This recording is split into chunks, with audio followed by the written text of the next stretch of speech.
Hey everyone, welcome to another edition of The Bullet. My name is Paul Lathrop. I'm the Deputy Director of New Media for the Second Amendment Foundation. Of course, this is the weekend edition of The Bullet, so we do have joining us, I'm going to go ahead and bring people in here. There we go, and Dan did join us. First up, we have Amanda Suffecool off to my right. Amanda, of course, is Eye on the Target Radio. Below her, we've got Dan Was. Dan is author of the book series Good Gun, Bad Guy. I've got copies right over here that we'll get to when we plug his book near the end of the show.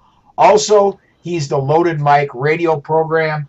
And joining us again this weekend, pound for pound, the biggest gun bunny on the internet, Tony Simon. Tony, of course, is with diversityshoot.com. And Tony, you also have your own podcast. What is the name of the Second is for Everyone is the name of your podcast, right? Second is for Everyone podcast. I'm not that bright. There you go. All right. As I get social media hooked up here, I want to remind everybody, if you want to comment on anything we're talking about, we'll get your comments if they're relevant to what they're talking about, and especially if they're funny, we'll get your comments up and put them on the screen. We'll talk about them on the air. And where we primarily get comments from is Facebook and YouTube, the Polite Society podcast pages. If you comment somewhere else, I may or may not get it. If you really want to get your comment on the air, go to either Facebook or YouTube to the Polite Society podcast channels. Comment there, and I guarantee I'll get them, and you can get them up. Let's see here. Let me go ahead and start. Our first story today, this is a press release from SAF. The executive director of the Second Amendment Foundation said over the weekend the gun rights organization will continue its efforts against the Biden administration's now vacated effort to treat firearm frames and receivers the same as functional firearms if the ATF appeals last Friday's loss in a federal court in a case known as Vanderstaat versus Garland. I'm going to just go ahead and skip down to the quote by Adam Kraut. This case is one more example of the Biden's administration's ongoing effort to exceed its authority in an effort to place as many restrictions as possible on the rights of law-abiding gun owners. We are pleased the court took this decisive action, and we will litigate this issue to finality if and when the government appeals. An appeal does seem likely as the Biden administration is determined to pass more gun restrictions. SAF was allowed to intervene along with Defense Distributed, and the group appears to be in for the proverbial long haul. Guys, that was a big win this past week against the ATF. SAF and Defense Distributed were allowed to join in the case. They weren't the originator of the case, but they did financially back it and push the thing forward. And honestly, our attorneys are the one that argued it. I'm going to start in reverse order of what I normally do. Tony, a win. We can have ghost guns now. Well, you can have ghost guns you can have ghost guns in some states. This is not one of them. New Jersey is not one of them because they don't recognize, the Constitution. So that's what we have to deal with here. But I'm glad because they're going to catch L's everywhere they go. They're going to be losses in post-ruin world. What they're doing is unconstitutional, and I applaud the Second Amendment Foundation and everybody that was involved in this win. And we're going to have a lot more of them, but the thing is, we need donations to go into the Second Amendment groups that are filing these because we have a lot of laws to beat down in a lot of different courts in a lot of different districts. Absolutely. Dan, I'm going to go ahead and go to you next, and I really hope I've still got sound from you. What do you think, man? Can you hear me? Yes. All right. Sorry, I put the scare into you. I was running a little late today. There's no such thing as ghost guns. This is just a term that they use to scare people who don't know any better. Ghost guns is really anything that the government can't trace.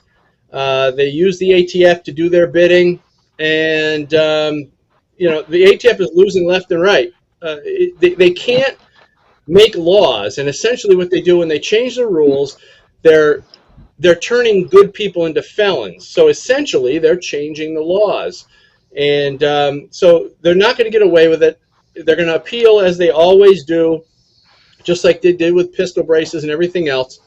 And but yeah, no such thing as ghost guns. All it is, it's a term to scare people into supporting serialization. Serialization leads to registration, and we all know what registration leads to. Yeah, absolutely. Amanda, you and I haven't been on the air together in about forever and a day. Good to see you back. Good to be able to finally work with you again. What's your thoughts on the SAF and Defense Distributed case? Well, I just am thrilled that the ATF is getting a spanking, and they're going to get more and more of them as time goes on. The Bruin, last year's Supreme Court case, Bruin is the gift that keeps on giving. And so that has got everybody kind of up in arms, if you will. And we're winning. We're winning a lot. But really, the case that came through the Supreme Court that affects this is, I think, as important as Bruin is the West Virginia versus the EPA one that talks about government overreach of government agencies that are letter agencies that are not Congress and that they cannot make laws. And so when they spank the EPA, there's a bunch of other organizations that have letter initials, let's say the ATF, the IRS. There's a few of them that are all the CIA, the FBI. There's a few of them that are all in this big bucket that that it too is gifting just as much as Bruin. The second thing to watch, and Dan, you're going to be extremely interested in this, I think, as it plays out, is think about this. California has been going after the ghost gun stuff, and they're trying to define them as guns and say that they need to be registered so that they can be sold in California. But if they do, then they can be sold in California, but then it puts them not on their official release list, but they sell them. So are they guns? Are they not guns? Where are they? How do they fit? Where do they go to that selling list? So keep an eye on this stuff and then how it's going to play out in California, because I think that they're going to get in some muddy water that they didn't expect to get into. Yeah, absolutely. Oh, and I forgot. I pulled the ultimate sin. I forgot to mute my my phone. Quick, everybody call Paul. Yeah. I gotta let me get this up here. Oh. I just got a message, and let me put this up.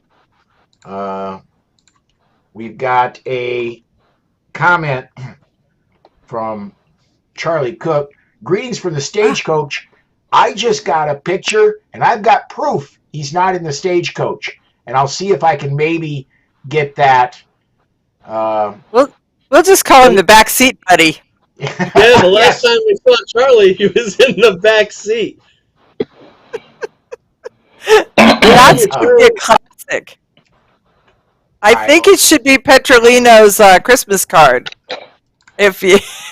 So for those of you who have not seen, though we have seen it, Charlie Cook, riding shotgun with Charlie, was in the back seat. John Petrolino, the book author, as he was driving, and Cam Edwards is in the passenger seat. So Charlie's relegated to, it's not riding stagecoach. Yes, he was, and the look on Charlie's face was just priceless. Let me. I'm trying to get this so I can get this into my broadcast software. It's going to take me just a few minutes, so while we do, this next one's going to take us some time. This one, the story hit about midweek. This is from Lee Williams, SAF's investigative reporter. And I'm going to just go ahead and read some of this stuff off the story off of Amaland. A Vermont environmental court judge has ordered that shooting range owner Daniel Banyai be arrested and held in state prison until he or the town he's been feuding with for years over zoning issues. Paul at Vermont, population, wow, 1386. Destroy all the structures on his private range. This week, Judge Thomas Durkin of the Environmental Division of Vermont's Superior Court issued a rarely seen writ of mittimus. I think that's Mitt Romney, but with some certain parts removed. A type of arrest warrant to all law enforcement officers in the state by authority of the state of Vermont. Any sheriff or constable in the state is directed to arrest Daniel Banyai and remit him to the custody of the Commissioner of Corrections, to be thereafter confined until he or the town causes subject property to be brought into compliance with the March 5th, 2021 order, as described in the February 8th, 2023 contempt order to the court's satisfaction. As of Thursday night, Banyai was at home waiting to be arrested. Please help me, he said in a text. I'm fighting all alone. I did read the entire story and did a little bit of research. This all comes from a zoning disagreement. The guy built a range. City says, you can't do that because we just zoned you this, and you never applied before we changed your zoning to have a range here. And the guy basically said, yeah, ex post facto, go pound sand. And now it's to the state, where the state has said, arrest the guy, destroy his property. Yeah, this one is extremely infuriating, because it really wasn't about zoning. I mean, that's what they're getting him for. But this was about a guy who was training other people, and the state of Vermont claimed that he was, doing militia activity and training people in militia activity to overthrow the government or something like that. Now, first of all, there's nothing wrong with training militia. This is what our country was founded on. But these governors and these left wingers want desperately to stop any type of militia age folks from acquiring firearms and training. This was they actually created a law that said something to the effect that if it's training that will be used in militia activity, then that's illegal. And how do you know that the training is going to be used for militia activity? This goes right hand in hand with the idea that they don't want 21-year-olds or under 21 to be able to purchase firearms.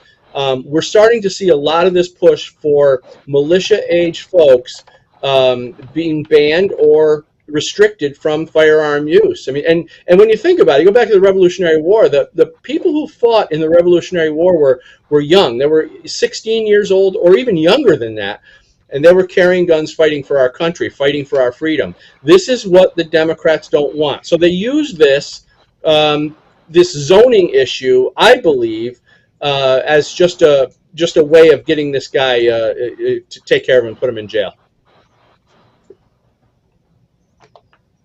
All right. Amanda, have you read up on this one? Yeah, so the interesting part about it is that they say that they want to put him in jail until he can rectify the problem. Well, how do you rectify the problem if you're in jail? But, okay.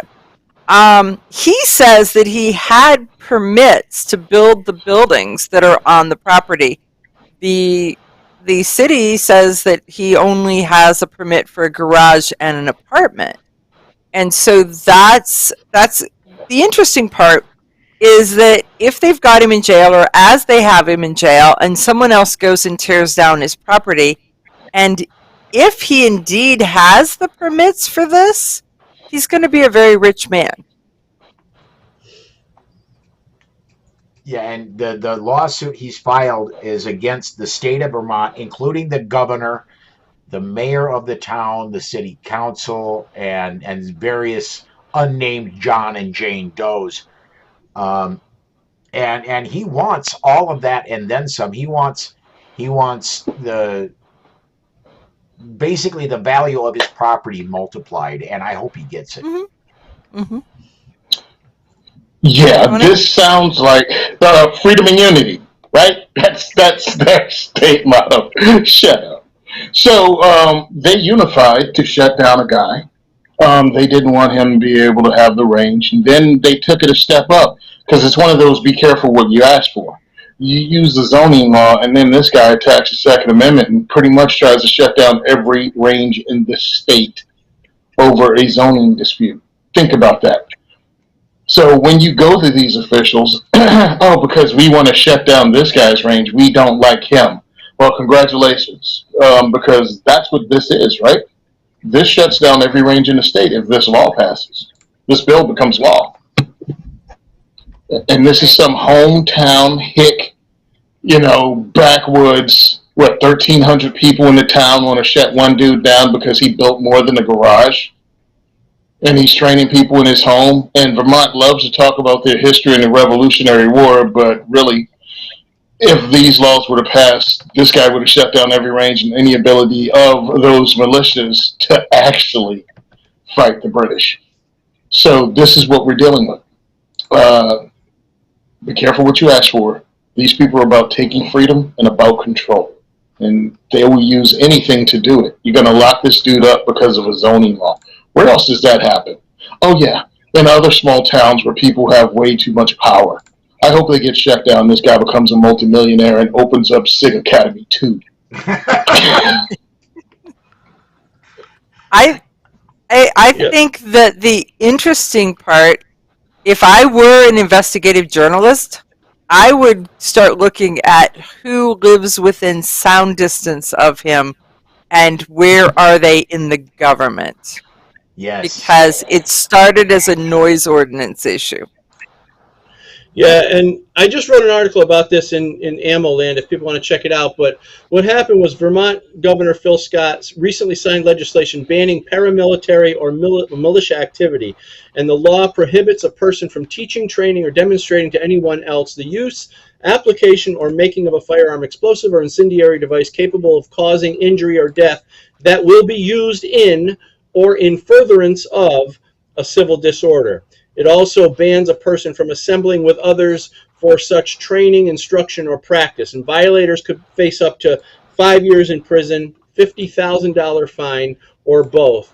So this is really what it's about. I believe that they're using the zoning thing as a guise. It's not really about that at all, I don't think. Yeah, because they passed this law because of this guy. They got together. Mm-hmm. I guess the council got together, the legislature got together and created this thing. And because they have a actually, I'm not sure if they have a Democrat majority or not, but they did that just because of this guy. So I'm not sure. There's more to it, I think, than the zoning thing. Hey, I just realized something. Concord is in Vermont, right? That's New Hampshire. New Hampshire, yeah. No? Oh, Concord's in New Hampshire. All right, sorry. I apologize for all the Concordians and the New Hampshireans, New Hampshire-starians, who I may have offended over that. I was trying to remember because you were headed for a bridge, now weren't you? Hey, listen, I was trying to really connect the shot heard round the world, the British coming for gunpowder, and this this bill together. I was really trying to put it together, but yes, I apologize. I have a public school education. C&T Coop over at C&T Designs at Arms says the fact the government can do this to an American for building on their own property should terrify and madden all Americans. Yeah, absolutely. And let's I'm going to leave homeowners associations out of this simply because you want to go full communist, get yourself an HOA. Yeah. Yeah, but that's a voluntary. You know that. So you decide that you want to live in a village of Karens and that there's an elected chief Karen. And so you pick Karen Town to live in and the Karen police. And so that's completely different than those of us who choose to live in free America. I have to say the next township over from me had it with their Gestapo zoning. So they voted zoning completely out of their community, and the zoning people are losing their minds. So that may be coming to a town near you. Yeah, and Amanda's right. You sign up for that. But the thing is, a lot of towns, like it kind of off the topic, but Airbnb rentals. A lot of towns are starting to create restrictions for Airbnb rentals with mandatory inspections and putting the town on your insurance policy and all sorts of stuff. And what they're essentially doing when they create these new restrictions in a town is they're essentially creating an HOA around the house that you've already purchased. And so when they start doing that, it's almost like they're trying to create an HOA after you've already purchased the house. That's where it gets a little tricky. And this is where it comes back to the Second Amendment and us talking about becoming an advocate. We tell you to become an advocate, and we tell you to start locally because all politics are local. It's not just about firearms. It's about your job as a citizen, keeping people in check that want too much power. Tyrannical government. They don't only mean the federal government, they mean the local Karen tyrants that run around and do things like, we will lock you up until someone tears down your property over a zoning law. Get out of here. And now they're attacked again. This has attacked every gun range in the state, if I'm reading this correct. It's not just him. No, but I believe he was the impetus for it. Yes. Let me go ahead and get this picture up here. I got this picture sent to me by Charlie Cook.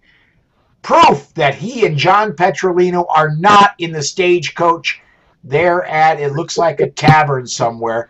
And why do I get the image in my head of somebody just holding the camera just away from the table with a big, juicy cheeseburger? Because it looks like they're both getting ready to go charge him and take a bite.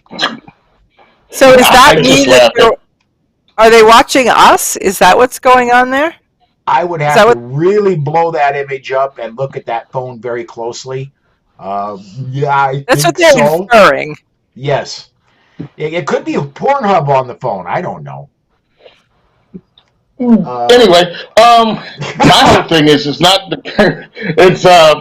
is there proof that John and Charlie can actually live apart? Like, I think I may have posted the only pictures of them separately at SHOT Show. I was able to get a photo of one without the other. Wow. I think I was standing there when the two of them separated because the one was yelling. So there you go. They were like, I'm going. So we'll just call it marital bickering. So, yeah. Speaking of John Petrolino, he says, in New Jersey, the threat of over-caffeinated Karens possibly throwing macchiatos at freedom lovers is high. I laugh because I was on an elevator with Mom's Demand ladies as they were talking about going to Starbucks. And they were having this wonderful conversation. They tried to include me in it until we walked into the assembly and everybody on the pro-gun side said, Tony, like it was cheers. And all the Karens looked at me, rolled their eyes, and clucked off together in a corner, as far away from me as possible. So, yeah, that macchiato thing is 100% true. How dare you be pro-gun? You are black. Did you not notice that you're black? Oh, yeah, that's right there in their face, like, but you're black. To take the line from Lethal Weapon 2, but you're black. Right? I mean, so you're going to be like, here, come to our diversity shoot. You'll find out that people of all colors, all persuasions, they all like guns. Imagine. Yeah, I should. Yeah, I should have some business cards made up just so I can get one of Diversity Shoots protested. I think I'll make it a gun for hire one because Anthony could really handle that really well. All right, I'm going to skip down a little bit in the show notes because I really now that we're all tuned up a little bit, I really want to give a little bit of a hard time to somebody. I'm going to go ahead and put this up on the screen. This is a tweet from David Hogg. If you need more than 10 rounds to hit something, you need more range time or you need glasses, not a larger magazine. Hell, if you're that bad of a shot, you're safer with a baseball bat because a gun will probably be turned on you, especially if you're shooting a rifle and you can't hit what you're aiming at with 10 rounds. You need to check your sights, check your eye dominance, and or improve trigger pull. 30-round mags are for two things: war and people that don't know how to shoot. And then he commented on his own tweet. And this is where it gets fun. I know many who follow me haven't shot guns or semi-automatic rifles before. Even with zero training, it's obvious, I could shoot a pretty tight grouping at 20 yards. Just look, you don't need 30-round mags if you can't stop whatever you need to with 10 7.62 rounds. You got bigger problems. I'm going to say that's probably 5 yards with I don't think that's 7.62. I think that's probably 22 long rifle. Could be 223, but I think that's probably 22 long rifle. And that's a great target for 10 yards for somebody who's never shot in their life. Speaking as somebody that has taught people who have never shot in their life. I can say, as someone who runs a diversity shoot where I introduce people to firearms for the first time in their lives. In an indoor range where guys are shooting anything from 22 long rifle to 50 Beowulf to 50 BMG. So you have a person that's nervous pulling the trigger for the first time. And they shoot better groups than that. Matter of fact, I have a picture of me and a little girl who I trained in one day that shot a better group than that. And she's like 7. So anyway, listen, this guy, I won't repeat any of his stuff. I won't put it on my social media anymore because all he wants is the engagement, so I don't use him. I turned him off about 3 to 4 months ago. I think he may be getting paid for engagements because that's the only reason he's saying some of the outlandish things he's saying. So there must be something financial in it for him. And he's low-hanging fruit. He says the most low-hanging fruit things to get the biggest reaction out of people. I wish I could get that much reaction out of people with my post. So he's doing something right. I just wonder what range did he go to that people didn't recognize that turd when he handed him his ID to get into the range. Well, here's what's going on with David Hogg. You know how when sometimes you're in a debate with someone and they'll bring up the argument from authority. They'll say something like, "Well, I'm a PhD. I have a PhD," or "I'm an attorney," or "I'm a teacher." So they try to come from a place of authority to win the argument to shut you down. Okay, so keep that in mind. Now, what David Hogg is doing right now is he is portraying himself now as a gun enthusiast. This is a new thing.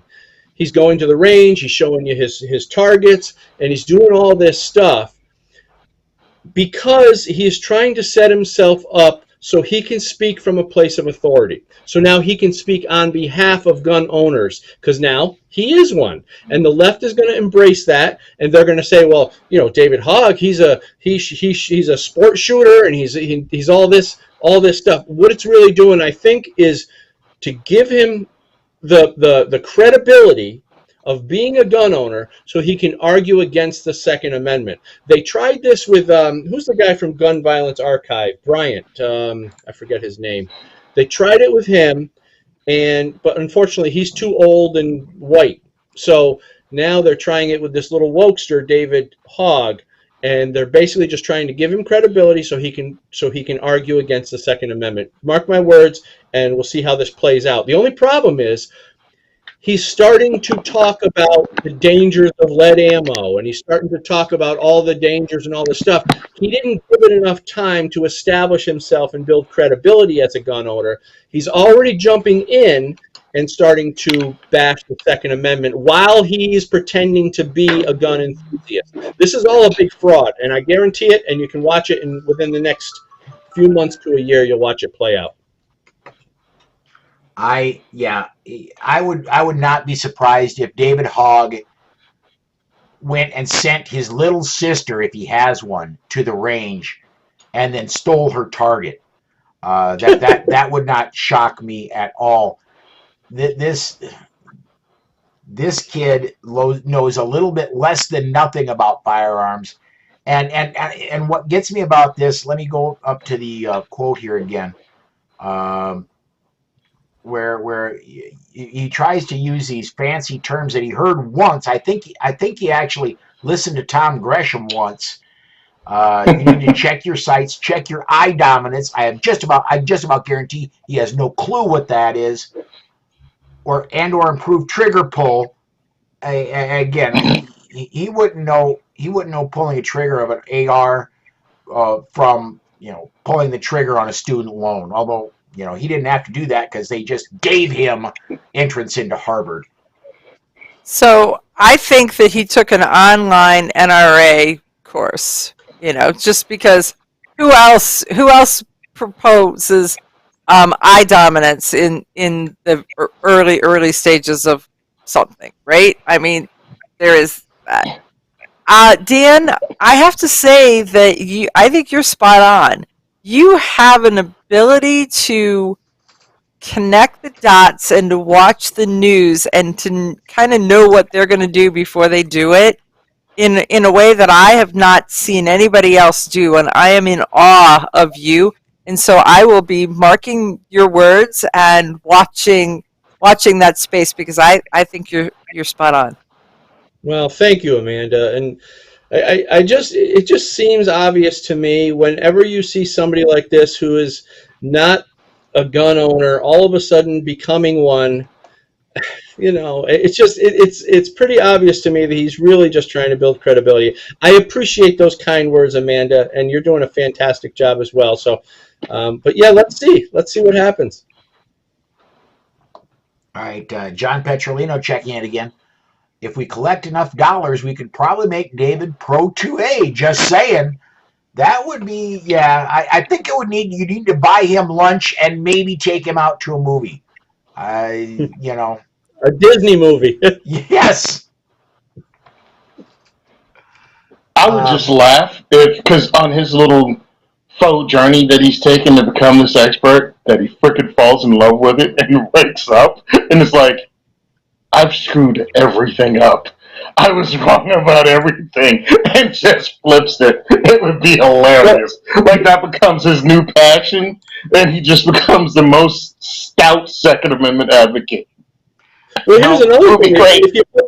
If you put the pieces together, you'll see that if you watch his tweets, he's talking about how lead ammunition is bad for your health and all this stuff, and we need a greener. He's saying we need a greener ammunition and all this nonsense.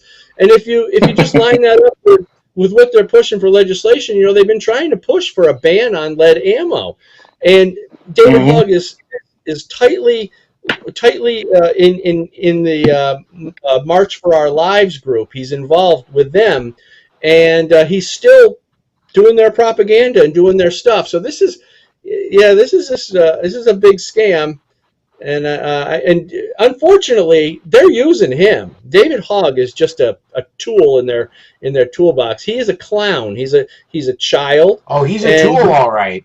Yeah, he really is, and they're using him, and he's gonna realize it at some point.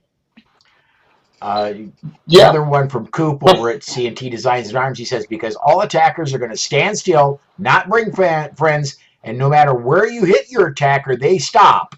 Right. Yeah, you're right. I really think you're right there. And it's a little frustrating, but look, we have work to do. David Hogg is going to be a noisemaker and then he'll fade away like others have. Just they use them until their use is done, and then they dump them to the side, just like they do the groups they create. And when they run out of steam, they dump those to the side. Everything has a finite life with these people. There is no lifelong to a gun control people outside of Brady, maybe. Yeah. Yeah. Is and Remember, Shannon Watts already stepped down. Has she yet? Yeah. She's announced she's going to. Watch that space. She's going to run for office. Yeah, I would expect her to run in whatever state she's not currently living in. I do not expect to see her run. I think she's from Missouri, and she's got zero chance of getting elected there.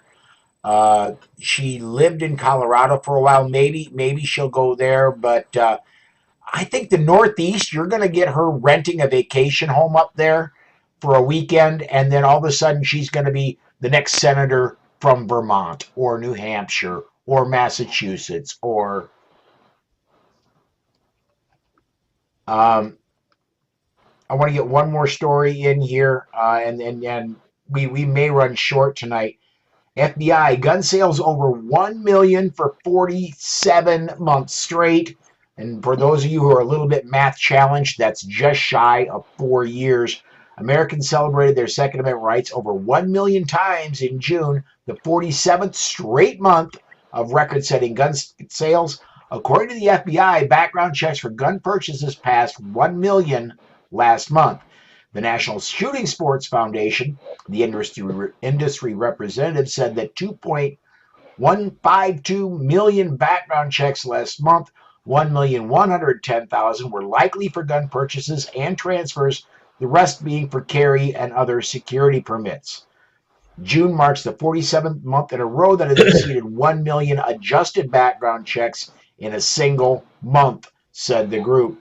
What do you, Amanda? I'm going to start with you because I've been going counterclockwise. Now we're going to go clockwise. Is this the new norm? We're going on 4 years now, more than 1 million a month. Is this permanent now? I think it is, but I also think that it's even bigger than that, because how many states, and I do not know the number, how many states are now using their concealed carry licenses and that background check to not have to do a NICS check? I know that there's 5 or 6 states, and it may actually be even more than that are doing that. So in addition to the 1 million number, there are those. So it's a bigger number. The number has to be adjusted, because the other part is that they were counting there for a while the FOID card rechecks as part of those background checks, that at the end of every day they were rechecking everybody that had one of their gun purchase cards of some sort. So it's a kind of a convoluted system, but we'll just say Americans love their guns, and they're not stopping their purchasing power. Well, I know in South Dakota, where I'm from, if you have an enhanced permit you do present that, you still have to fill out the 4473. They still have to run it, but they don't do that till after you leave with the gun. See, in Ohio, they don't have to run it. They just have to check to make sure that your concealed carry permit is still valid, has not been revoked. And then so it's not a NICS check. It is a check, but it's not the National Instant Background Check. Okay. Dan, going to ask you the same question. Is 1 million a month, is that permanent now, or do you see that ever dropping below again? Well, right now, I think we're in a gun boom, if you will.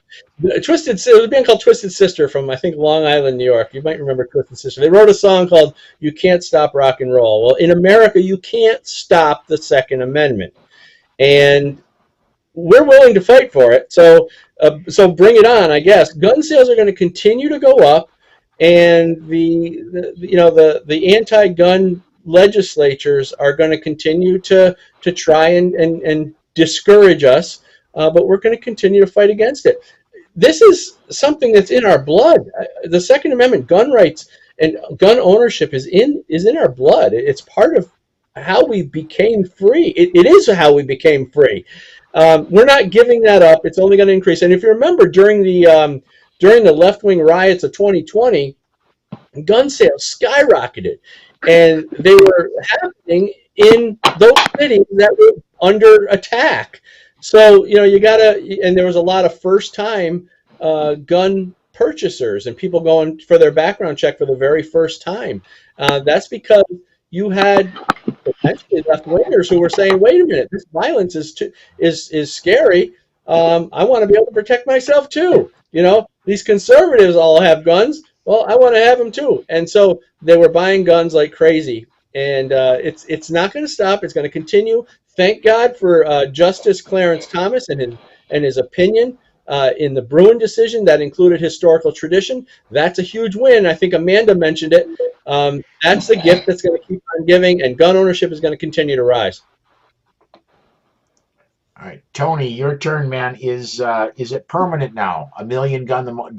Is that the bottom watermark, or are we going to eventually return to less than 1 million a month? Well, I think for now it's the new normal. As long as this administration keeps attacking the Second Amendment, people will continually buy firearms. Welcome to America. We will do the opposite of what the government asks us to do, especially when it comes to our rights. And yeah, we're just some petty mother effers, and that's the way we are. So yeah, it's going to stay like this for a little while. But understand what's not being counted here: girls' guns, home bills aren't being counted. Also, states like Pennsylvania and Virginia use their state police for background checks, not the FBI. So their entire states don't use the system. So count it as they're counting now. I think it's going to be normal. But really, what is the real number of people that purchase firearms? Yeah, we'll never really know. Never really know. And Tony, you're right. We are very defiant. We just are, regardless of what it is. We just don't. We have people that like NASCAR because other people said Formula One was better. So all of a sudden they watch. I am not watching that unless every third lap somebody drives the other direction. Then it's a sport. I'll point this out as a true NASCAR fan.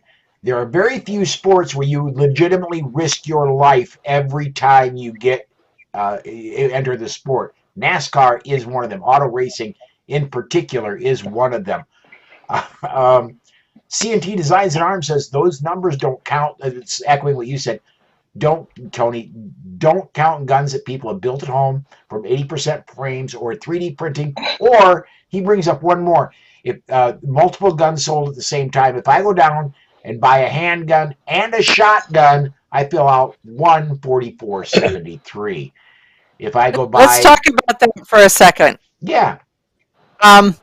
Honestly, folks, I don't buy more than one gun at a time because of the multiple purchase form. You don't fill it out, but the gun shop does. If you buy more than one gun within a 7-day window, they fill out a multi-purchase form and they send it to your county sheriff, and they send it to, so that it goes like 3 different places, to the state, the county sheriff. So the real thing about that is the fact that the information on your 4473 is supposed to be confidential between you and them, and it's not supposed to be searchable and all that. Multi-purchase forms don't have that same protection. And so there is that. But just wanted to toss that out there. The other thing that's not covered in this count is face-to-face purchases, gun shows, anything that you don't have to, where you're buying from a private seller or a private individual. So, okay. Dan, sorry, stepped on you. No, it's okay. No problem. There was a Montana gun shop recently who got raided, and they were raided by the IRS, and 20 armed IRS agents went into this gun shop, and they stayed there the entire day until a half hour before closing. and going through all the paperwork and all this stuff. Now, it was under the guise of tax issues, so they were looking for tax documents from this gun shop. But what they ended up taking was the 4473s. That's the form that you fill out for your background check. They confiscated them, and so now there's lawsuits and everything like that. But what we have to be aware of is that they do want, they do want you to go through a background check more than anything, because they want to be able to see who you are, what guns you own, and the home addresses where they can be found. Well, and what they were really going for in that Montana, the big stake was about the bound book that the FFL is required to keep under federal law, and they did end up taking the bound book from the bound books from the FFL. And what happens after the government gets it? You might as well try to find the lost ark that went into the warehouse at the end of the Indiana Jones movies. I mean, you're just about as likely to find it. And there's go ahead, Amanda. The information that's in the bound book is where you got the gun, not necessarily where it went, because where it went is whatever your code number is on your on the 4473. So it's not as clear. So it's a two-piece process to be able to know where those guns came from and where they went. You have to have both the 4473s and the bound book for the full story. And then that doesn't tell the IRS whether they're doing $40 transfers or whether they're doing $2,000 gun sales.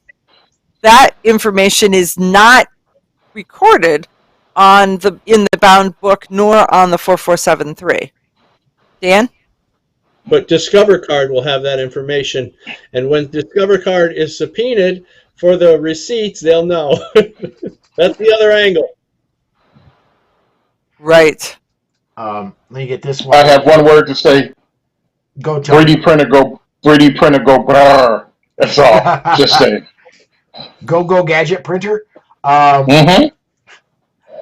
Coop over at CP Designs and Arms says, I thought the multi-purchase was just supposed to cover handguns.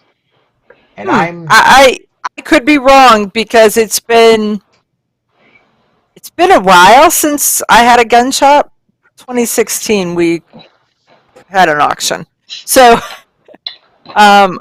yeah, I don't remember. I just don't I personally will, even if I find 3 guns that I like there at the gun shop, I'll be back to pick up one next week and one the week after. Right? There you go. I can't say. Did Amanda just flex on us? Did Amanda just flex on us that she could buy a gun every week? Is that what she just said? Well, isn't that one gun a month rule? And it's like, well, yeah, I think it's a good idea. But I'm falling behind. I haven't got a new gun yet this month. Sometimes you go to the gun shop and there's multiples that are a really good deal, and then sometimes it's a long time before you find one you really want. Yeah, I actually walked into a gun shop going, I'm only buying ammo. I'm only buying 22 ammo. I just came to get, so I left with a Glock 34. You're like, don't look. I was like, I'm not looking at anything else. And I made it. I got the brick of 22. I'm like, I nailed it. And as I turned around, I went, is that a Glock 34? Done. It was done. It was sold. It was a Glock 34 used for like $350. I had to do it. FDE, aftermarket trigger, $350, bro. I'll give you $355 for it, bud. I told my wife, look at it this way. I saved like $700 this purchase. Tony, you would have been crazy not to buy it. You're saving money. So I said I saved $700. It's awesome. And she just looked at me, shook her head, and said, "You're ridiculous." So I think that meant she approved. Or something. Something. Well, and how long have you been married and she's just now figuring this out, dude? Oh, she knows what she signed up for. We're two decades deep. She can't feign ignorance at this point. I'm just going to tell you that when I leave the house with one gun and I come back with two, he never notices. All Nice. right. And I'm loving the way the comments are going today. George wants to know, is a Glock 34 twice as good as a Glock 17? Yeah, Tony apparently thinks so. Yeah, I've never owned a Glock 17. I went from 19 to 34. I just skipped. All right. Let's go ahead and do this. I'm going to keep the show really honestly within an hour today. So I'm going to go the correct way this time. Amanda, I got to admit, I haven't been able to tune into your show recently. If you would plug Eye on the Target Radio and anything, and we're also going to be, three of us are going to be in Detroit the end of this month. Plug your show and anything else you want to plug today. Okay, so Eye on the Target Radio is available via podcast, and you can listen to it live on Sunday nights from 5 to 7 p.m. And in case you haven't heard, I have recently been elected onto the board of directors of the NRA. So that's talk about a learning curve. That's going to be a learning curve for me to learn the NRA way. Before I go to Detroit with Rick Ector and his ladies shooting event, I am going to Florida, swinging by WAFT, Western Orlando Firearms Training Academy. Then I am swinging through Tennessee because Tennessee is getting ready to have a special legislative session on red flag laws, and so we're going to go down there and raise a teal flag or two, and then I'll be home in time to make it to Detroit. I got to say, since you've retired, I think you get more frequent, well, you don't fly a lot, you get more frequent driver miles than just about anybody south of a truck driver. Every time I talk to you, Amanda, I'm going here, I'm going there, I'm stopping in this place along the way. You're just really, you're more busy now than you ever were when you were working. Well, you get to live your best life. All right. Dan, let's go ahead and let me reach over here and bring up and put on the screen in front of my face here. Good Gun, Bad Guy series of books. I have two of them. And by the way, mine are signed. Is there somebody, if somebody wants to get a signed Dan Waz book, is there a way to do that? And plug your book and plug your radio show, man. Oh, very limited and very, very expensive. No, I'm just kidding. No, yeah, you can just go to the website, and there's plenty of autographed books. I would love for people to have them, and I think everyone has been really pleased with the book series. I am thrilled that everybody enjoys it. I get into a lot of the mindset of the anti-gunner, some of the stuff we talked about today. We talk about the media's involvement in creating the anti-gun narrative. By the way, Amanda, I want to come back on your show if you'll have me. We haven't done that in a while. But the book series does get into all that stuff, and Amanda and I always have good conversations about that sort of thing. I also host a show called The Loaded Mic, and that's at loadedmic.com. I am a spokesperson for Gun Owners of America. I'm doing a new video series for them called Bullet Points with Dan Wass. And I write for AmmoLand News, so you can find me there. But for the book series, it's goodgunbadguy.com. Goodgunbadguy.com. All right. Tony, diversityshoot.com and your podcast. And by the way, diversityshoot.com, we were talking a little bit pre-show. You've got a busy month coming up next month. Not only are you going to Detroit the end of this month, you've got diversity shoots all over the place next month. Tell us about it, man. Yeah, I went to bed one day. I woke up and I thought I was Amanda Suffecool. And I booked 3 diversity shoots in a month. Not realizing that the first one's on the 3rd of August, then I'll have one on the 17th of August, and then I'll have another one on the 31st.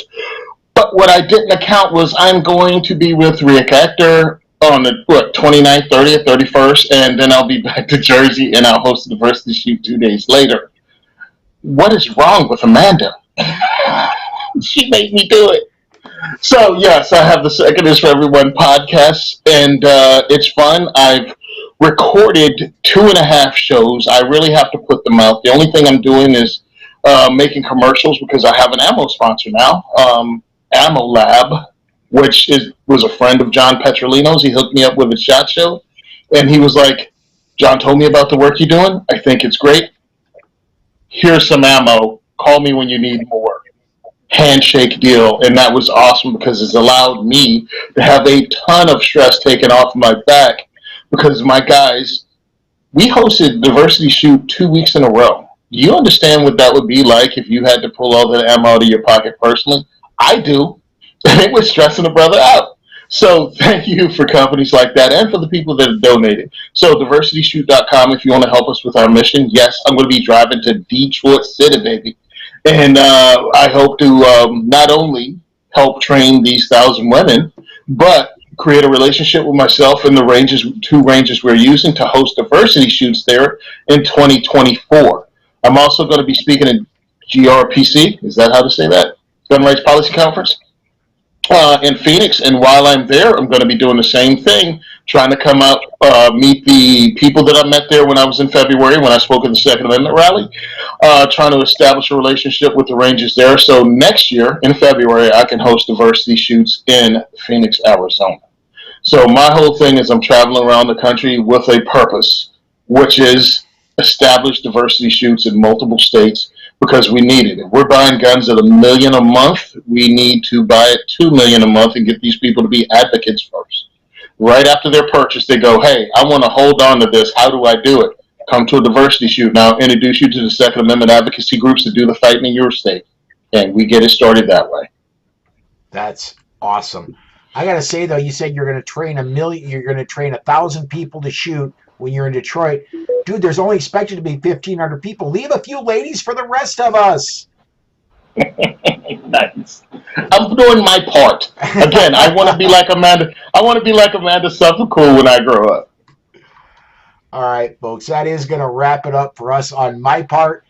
We're going to have a regular broadcast week coming up, but I do want to remind everybody that from the 28th of July through the 1st of August, there will be no broadcast because I, as well as my wife Susan, are going to be going to that women's shooting event in Detroit.